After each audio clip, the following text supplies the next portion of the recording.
there's no even average. It's But are you talking about like 1,000, 100, 10,000? No, there's no. I know indie authors that are my friends that are making $1 million a month, and I know indie authors that are my friends that are making $2 a month. Yeah.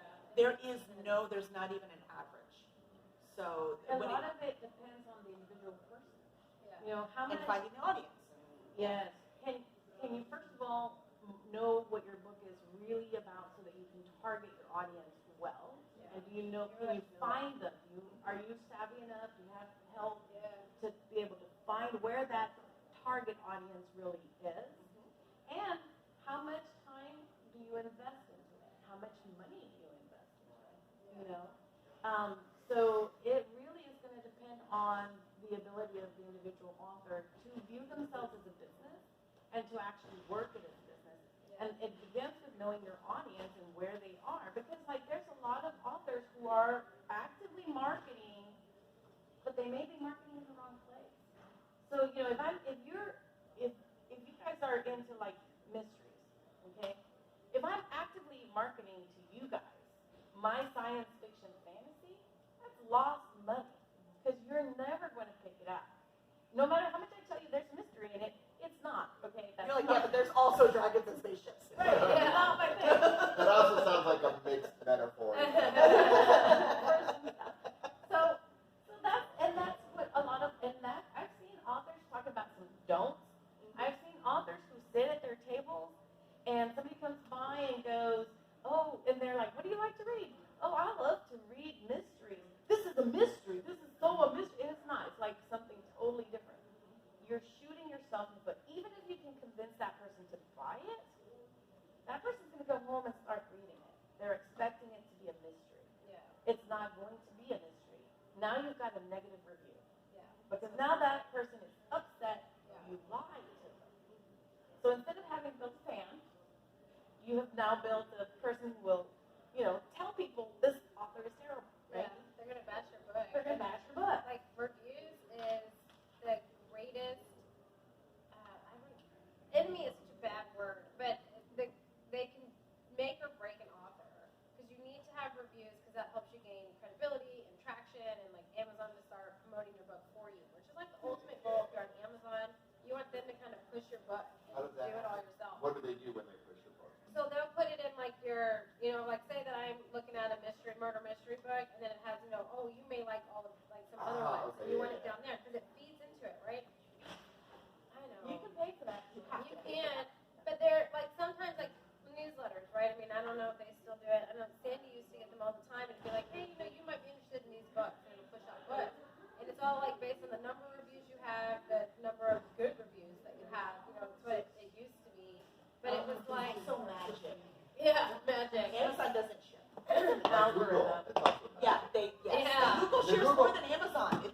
You can get a lot more data from Google than you can Amazon. But Whole lot more. it's like one of those things, you know, if you don't have any reviews and you're pitching a mystery book like Fern was saying, and you know that person leaves a bad review, then it's no one's going to buy your book because reviews and everything. I mean, I'm sure you guys on anything that you buy, you're going to check the reviews first. I mean, you're going to see one if you can get it cheaper somewhere else. Okay, that's just me. But you're gonna check the reviews and see if it's worth it, like the credibility and how many reviews they have. Yeah, I would rather Right? have a 4-star something with 1,000 reviews than a 5-star with 20. With 7, yeah. Because you know it's just mom and dad. Right. Those are all feelings. And talk about like as an author, when you get like a not so great review, right? That hurts. But at the same time, that's actually good. Yeah. Because writing is art. So not everybody is going to love your book. You know, even if it's their genre, you know, some people are just not going to like that piece of art. Like some people can look at Picasso and go, wow, it's awesome. And other people can look at Picasso and go, what? Wow, what drugs was he on? Right, like why?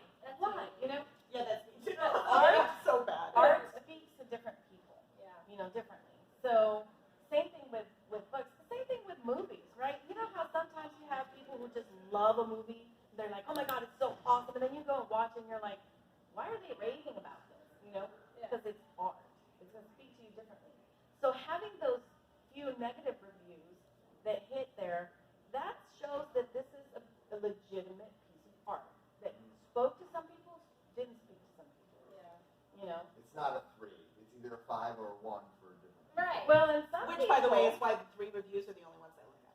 Yes. I go right to the 3 stars. 3 or 4. Because those 10 people, they tell you exactly what it was they didn't like about it in a very usually honest way, not a I'm attacking you way, right? So I usually go straight to the 3 I stars. have one that I say on usually, purpose did. yeah.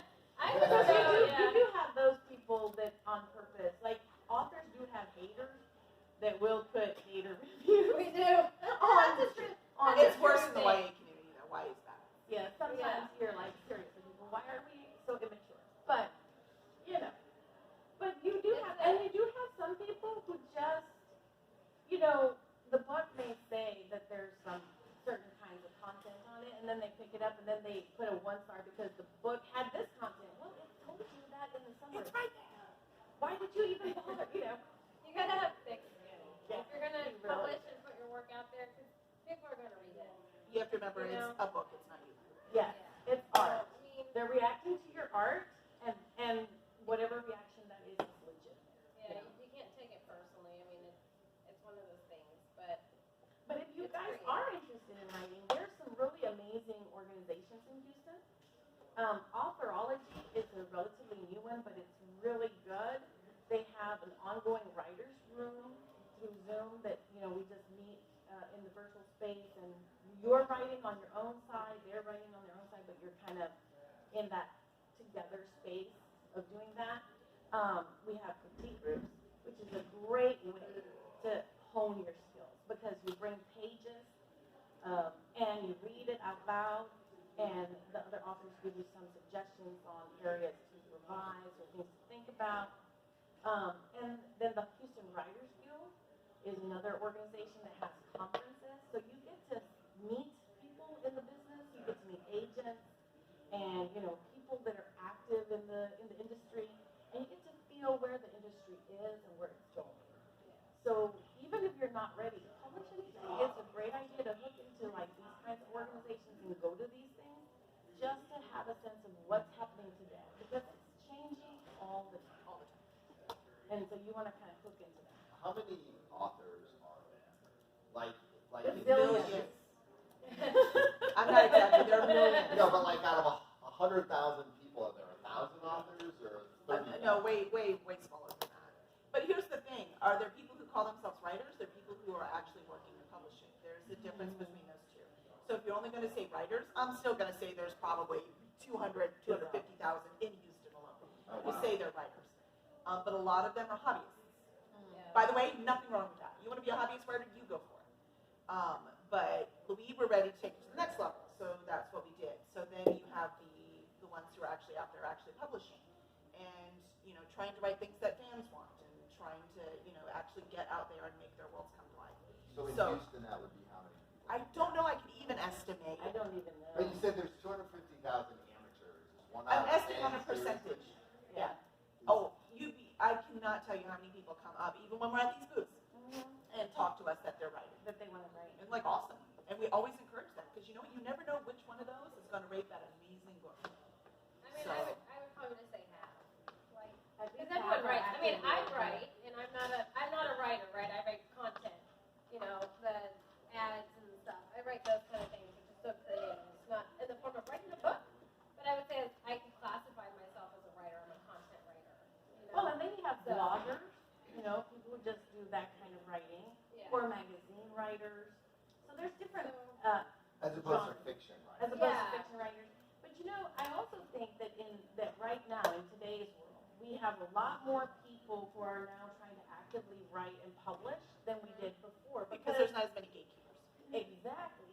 Amazon has sort of opened it so that pretty much, and it's also a good and bad thing. It's good and bad thing. Because then you have people who okay, they wrote the book. It's done. It's fabulous. Marvelous thing. I'm going to put clip art on a cover and bam. And there it is. And it hasn't been vetted. It hasn't been through development editing. It hasn't No one else has read it. copy edited.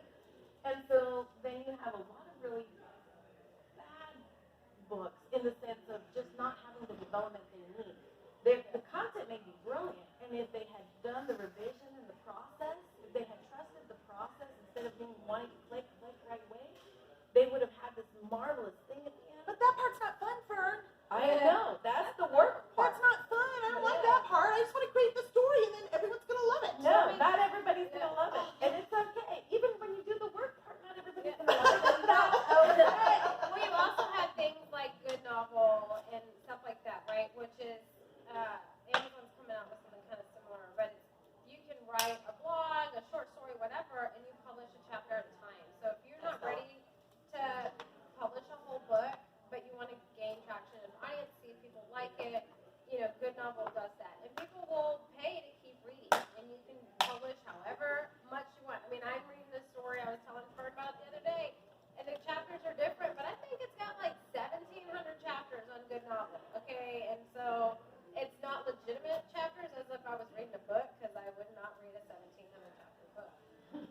even do that if it was a text, like school book. I would not do that.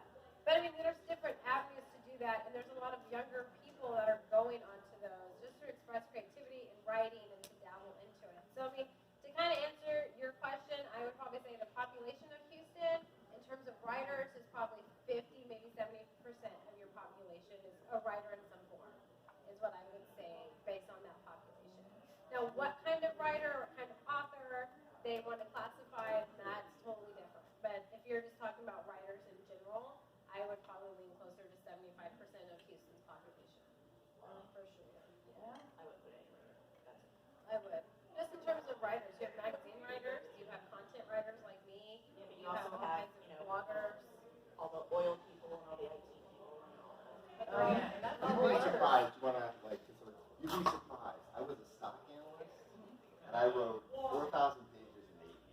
Yeah, my husband writes documentation too, but he And it does was- not call himself a writer. No, but I mean, it was published stuff, right? Yeah, It was oh, by yeah, lots published of people, but it was, you'd find it probably incredible.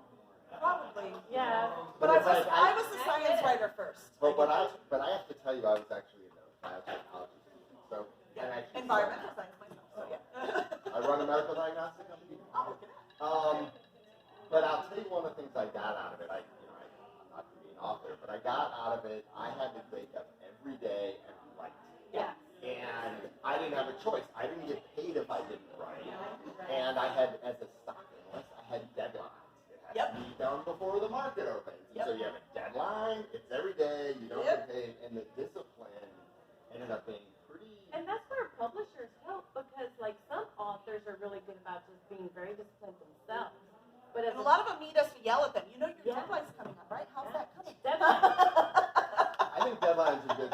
They're For me, because by the end, and I had to be clear too. Again, it was you find it boring, but it had to be clear. Yes. As clear as possible. And it has a precise, and by the way, you had your own tropes and your own precise language and your own everything. And I was also legally liable for what I said. Yeah. So over an 8-year period of time, it becomes very exacting almost. So anyway, Yeah. thank you so much. Thank It's you been for joining exciting, us. actually. Enjoy the rest of the event. Hey, if you want to write, write. Hey, we haven't Relax.